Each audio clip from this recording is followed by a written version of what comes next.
சித்தர்கள் வந்து சொல்லக்கூடிய முக்கியமான பரிகாரங்கள்ல ஒன்று உங்கள் குலதெய்வத்தை பிடிங்க. இப்போ ஒருத்தர் நமக்கு ஒரு நெகட்டிவான ஒரு பலன்களை செய்யணும்னா கூட அந்த குலதெய்வத்தை கட்டி போட்டுட்டு தான் நமக்கு ஏதாவது பண்ணுறதுனா பண்ண முடியும்.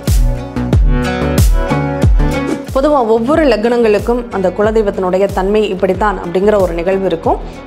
அதை வந்து முதல்ல நம்ம பார்த்துடலாம். மேஷ லக்னம் உங்களுக்கு இருக்குது அப்படின்னா, நீங்கள் மேஷ லக்னத்தில் பிறந்தவர்களாக இருந்தால் உங்களுக்கு குலதெய்வம் ஒரு உக்கிரமான தெய்வமாக இருக்கும். அந்த ரிஷப லக்னத்திற்கு பெண் தெய்வம் தாங்க உங்களுக்கு குலதெய்வமாக இருக்கும். உங்கள் குடும்பத்திலே வாழ்ந்து அந்த வம்சாவளிகள் வந்து கும்பிட்டுக்கிட்டு இருக்காங்க. அதுவும் பச்சை வஸ்திரம், பச்சை பாவாடக்காரின்னு சொல்லுவாங்க. மிதுன லக்னம், இதில் 2 தெய்வங்கள் சேர்ந்தது தான் உங்களுக்கு குலதெய்வமாக இருக்கும். ஒரு பெண் தெய்வமும் உண்டு, ஒரு ஆண் தெய்வமும் உண்டு. இப்போ பெரியாச்சி இருப்பாங்க, அங்கே நொண்டி வீரனும் இருப்பார், அந்த மாதிரின்னு வச்சுக்கோங்களேன். மீன லக்னம் உங்களுக்கு குலதெய்வமாக பெண் தெய்வம் தாங்க. அதுவும் நல்ல நீர்நிலைகளுக்கு அருகாமையில் அந்த நீர் விழுகிற சத்தம் சலசலன்னு கேட்கக்கூடிய இடங்கள்ல தான் உங்களுக்கான தெய்வங்கள் இருப்பாங்க. சரி, எங்களுக்கு கோயிலுக்கெல்லாம் போக முடியாது, நாங்கள் அந்தளவுக்கு ரொம்ப பிஸி ஷெட்யூலில் இருக்கோம், நாங்கள் என்ன பண்ணணும்? உங்கள் நட்சத்திரத்திற்கான மரக்கன்றுகளை நட்டு அதுக்கப்புறம் அந்த நட்சத்திரம் விருட்சத்தை நீங்கள் ஒரு ஃபோட்டோவை எடுத்து பிரேம் பண்ணி உங்கள் வீட்டில் நீங்கள் வழிபாட்டுக்கிட்டு வர்றீங்கன்னா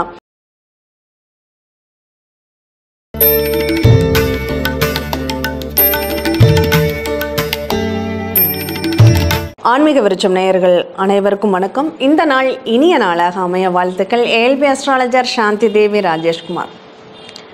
குலதெய்வம், நம்ம குலத்தை காக்கும் தெய்வம் குலதெய்வம்.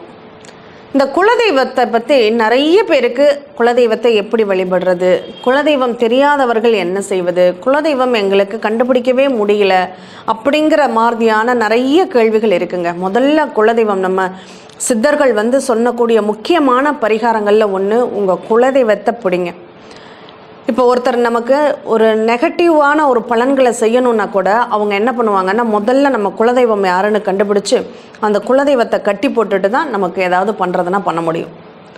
அந்த அளவுக்கு அந்த குலதெய்வம் தான் நமக்கு முதல்ல நம்ம கூப்பிட்ட உடனே நமக்கு ஓடி வந்து உதவக்கூடியது குலதெய்வம் அப்படின்னு சொல்லலாம்.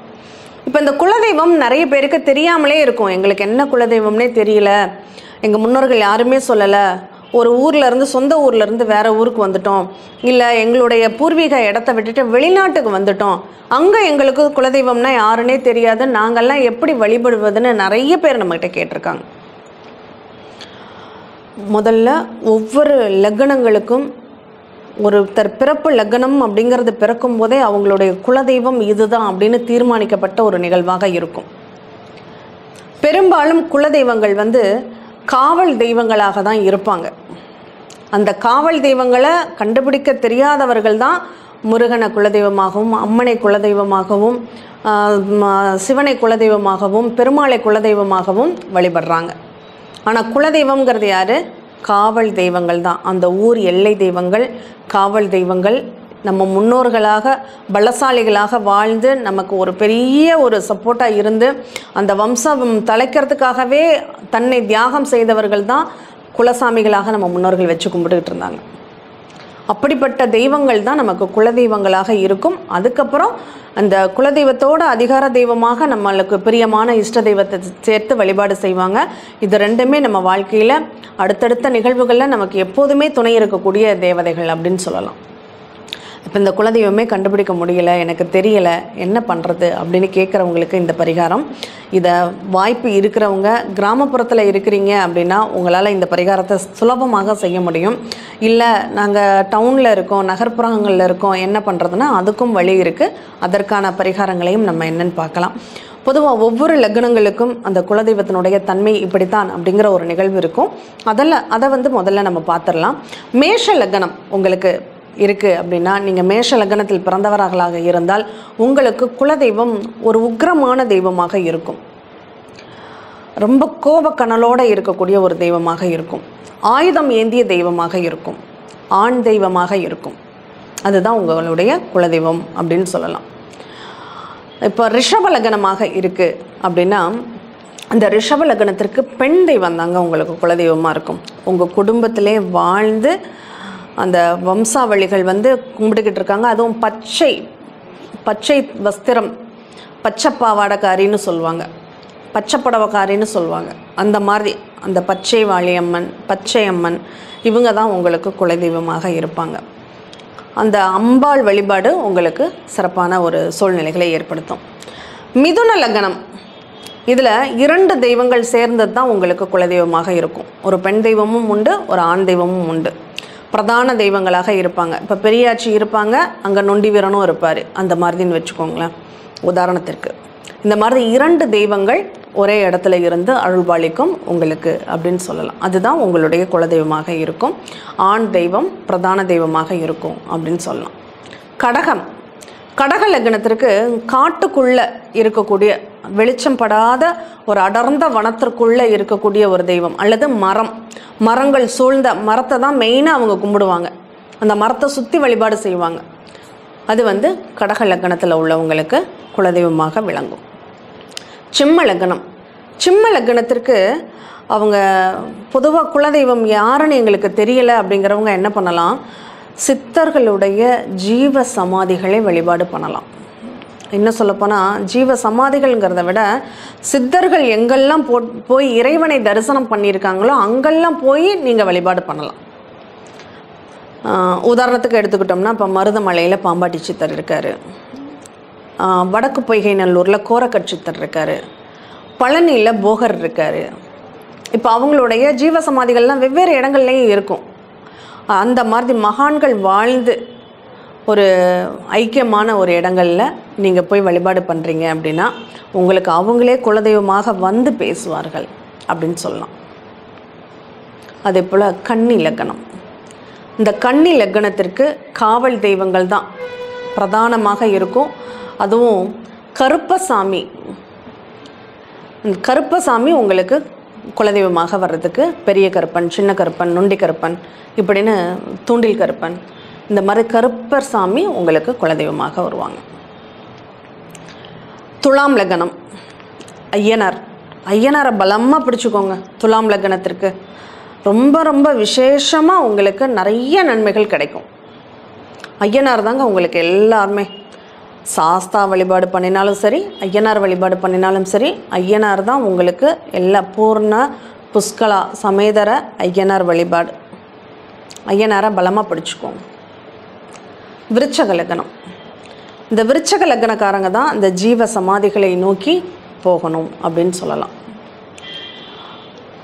எங்கெல்லாம் மகான்கள் வாழ்ந்திருக்காங்களோ, எங்கெல்லாம் மகான்கள் வந்து இப்போ ரமண மகரிஷின்னு எடுத்துக்கலாம், விசிறி சாமியார்னு எடுத்துக்கலாம், வள்ளலார்னு எடுத்துக்கலாம். இந்த மாதிரி அந்த மகான்களுடைய சாய்பாபாவாகட்டும், பாம்பன் சுவாமிகளாகட்டும், பன்றிமலை சுவாமிகளாகட்டும், ரெட்டியபட்டி சுவாமிகளாகட்டும், இந்த மாதிரி எங்கெல்லாம் மகான்கள் வாழ்ந்திருக்காங்களோ, வாழ்ந்த மக்களுக்கு நன்மைகளை புரிஞ்சிருக்காங்களோ அந்த இடங்களுக்கெல்லாம் போய் நீங்கள் வழிபாடுகள் செய்யலாம். அந்த இடங்களில் போய் நீங்கள் உட்காந்து உங்கள் குலதெய்வத்தை மனசார எந்த தெய்வம்னு எனக்கு தெரியலை, நீங்களே எனக்கு நல்ல வழியை காமிங்கன்னு உட்காந்து நீங்கள் பிரார்த்தனை பண்ணிங்கனாவே உங்களுக்கு அவங்க ரூபத்தில் குலதெய்வம் ஓடி வந்து உதவும் அப்படின்னு சொல்லலாம். தனுசுக்கு இந்த வீரன் சம்பந்தப்பட்ட பெயர்களில் உள்ள தெய்வங்கள் உங்களுக்கு குலதெய்வமாக அமையும். அதுவும் இன்னும் சொல்லப்போனால் முனீஸ்வரன் ரொம்ப உக்கிரமாக கோபமாக இருக்கக்கூடிய ஒரு தேவதை அப்படின்னு சொல்லலாம். முனீஸ்வரனை நீங்கள் வழிபாடு செய்யலாம். அது உங்களுக்கு நிறைய சப்போர்ட் கிடைக்கும். மகர லக்னம், இந்த மகர லக்னத்திற்கு அந்த காட்டுக்குள்ளே இருக்கக்கூடிய காவல் தெய்வங்கள் பெரியாச்சி, சடச்சி, பிடாரி இந்த மாதிரி ஒரு தேவதைகள் இருப்பாங்க. அவங்கள வழிபாடு செய்வது உங்களுக்கு சிறப்பான பலன்களை தரும், உடனே பரிகாரமாக உங்களுக்கு அமையும் அப்படின்னு சொல்லலாம். கும்பலக்னக்காரங்க பெண் தெய்வங்களை வழிபாடு செய்யுங்க. அதோடு இல்லாமல் அந்த பேர் தெரியாத ஒரு ஊனமுற்ற தெய்வங்கள்லாம், அந்த நொண்டி வீரன் மாதிரியே நிறைய ஒரு தெய்வங்கள், காவல் தெய்வங்கள் இருப்பாங்க. அந்த மாதிரி தெய்வங்களை நீங்கள் வழிபாடு செய்கிறது நல்லது அப்படின்னு சொல்லலாம். மாடன், சுடலை மாடன் அப்படின்னு சொல்லுவாங்க. அந்த மாதிரி தேவதைகளை நீங்கள் வழிபாடு செய்கிறீங்க அப்படின்னா உங்களுக்கு உடனே உங்களுடைய அந்த குலதெய்வத்திற்கான அந்த குலதெய்வம் என்னங்கிற உணரக்கூடிய ஒரு வாய்ப்புகளை எல்லாம் இவங்க உங்களுக்கு உருவாக்குவாங்க அப்படின்னு சொல்லலாம். மீன லக்னம் உங்களுக்கு குலதெய்வமாக பெண் தெய்வம் தாங்க. அதுவும் நல்ல நீர்நிலைகளுக்கு அருகாமையில் அந்த நீர் விழுகிற சத்தம் சலசலன்னு கேட்கக்கூடிய இடங்களில் தான் உங்களுக்கான தெய்வங்கள் இருப்பாங்க. நீங்கள் அங்கே போய் நீங்கள் வழிபாடு செய்கிறீங்க, சப்த கன்னிகளை நீங்கள் வழிபாடு செய்கிறீங்க அப்படின்னா உங்களுக்கு குலதெய்வமாகவே மாறி அவங்க உங்களுக்கு பலன்களை தருவாங்க. சரி, எங்களுக்கு கோயில்கள்லாம் போக முடியாது, நாங்கள் அந்தளவுக்கு ரொம்ப பிஸி ஷெட்யூலில் இருக்கோம், நாங்கள் என்ன பண்ணணும் அப்படின்னு நிறைய பேர் இருக்காங்க. என்ன கோயிலுக்கே போக நேரத்தை ஒதுக்க முடியாத அளவுக்கு உள்ளவர்கள் நிறைய இருக்காங்க. நீங்கள் என்ன பண்ணலாம், அவங்க நட்சத்திரத்திற்குன்னு ஒரு விருட்சம் உண்டு. 27 நட்சத்திரங்களுக்கும் 27 விருட்சம் உண்டு. நீங்கள் ஒரே ஒரு நாள் டைம் ஸ்பெண்ட் பண்ணி உங்கள் நட்சத்திரத்திற்கான மரக்கன்றுகளை நட்டு ஒரு 48 நாளைக்கு அந்த கன்றுகளுக்கு தண்ணி ஊற்றி பராமரிக்கக்கூடிய ஒரு வழியை நீங்கள் பண்ணி வச்சுட்டீங்க. அதுக்கப்புறம் அந்த நட்சத்திரம் விருட்சத்தை நீங்கள் ஒரு ஃபோட்டோவை எடுத்து ஃப்ரேம் பண்ணி உங்கள் வீட்டில் நீங்கள் வழிபாட்டுக்கிட்டு வர்றீங்கன்னா கட்டாயம் உங்களுக்கு குலதெய்வம் வந்து நின்று பேசும் அப்படின்னு சொல்லலாம். ஏன்னா குலதெய்வமே தெரியாதவர்கள் செய்யக்கூடிய ஒரு அற்புதமான பரிகாரம் இதுதான். இன்னொன்று, உருவ வழிபாடே வேண்டியதில்லைங்க. தீபம் வீட்டில் நல்ல புது அகல் விளக்கு, மண் விளக்கு வாங்கிக்கோங்க. அந்த அகல் விளக்கில் சுத்தமான நெய்யை ஊற்றுங்க, தீபத்தை ஏற்றுங்க. அந்த தீப வெளிச்சத்தில் உங்கள் குலதெய்வத்தை மனசார நினச்சிட்டு அந்த தீப ஒளிகிட்ட நீங்கள் பேசுங்க. வெத்தலைப்பாக்கு, கல்கண்டு, பச்சை கற்பூரம், பேரிச்சம்பழம் இதெல்லாம் சர்க்கரை பொங்கல் நெய்வேத்தியமாக வச்சு நீங்கள் பிரார்த்தனை பண்ணிவிட்டு அந்த தீபத்திற்கு அர்ச்சனை பண்ணணும். அந்த விளக்கு ஒளிக்கு அர்ச்சனை நீங்கள் பண்ணணும். புஷ்பங்களால் அர்ச்சனை பண்ணி நீங்கள் வழிபாடு செய்யுங்க. அந்த தீப ஒளியே உங்களுடைய வாழ்க்கைக்கு வெளிச்சம் காட்டுவதாக அமையும். அந்த தீப ஒளியில் உங்கள் குலதெய்வம் எங்கே இருந்தாலும் ஆவாகனமாகி உங்களுக்கு வேண்டிய நற்பலன்களை தரும். இதுவே சித்தர்கள் சொன்ன பரிகாரம். எல்லாருக்கும் குலதெய்வத்தினுடைய அனுகிரகம் கிடைத்து எல்லாரும் இன்புற்று வாழ பிரார்த்தனை செய்துக்கிறோம். மீண்டும் இனியதொரு நிகழ்வில் சந்திப்போம். நன்றி, வணக்கம்.